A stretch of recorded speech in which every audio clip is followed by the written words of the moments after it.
അഴകുള്ള ചക്കയിൽ എന്ത് കാണില്ല? ചുളയില്ല. അഴകുള്ള ചക്കയിൽ ചുളയില്ല എന്നൊരു മലയാളത്തിലൊരു ചൊല്ലുണ്ട് അല്ലേ?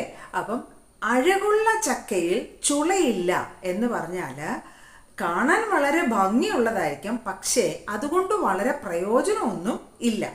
അങ്ങനെ യൂസ് ചെയ്യേണ്ടതായിട്ട് വരുമ്പോൾ നമുക്ക് ഇംഗ്ലീഷിൽ യൂസ് ചെയ്യാൻ പറ്റുന്ന ഒരു ഇഡിയമാണ് eye candy. EYECANDY. Eye candy. Eye candy means attractive but not useful. She may not be the best speaker, but she is eye candy for the audience.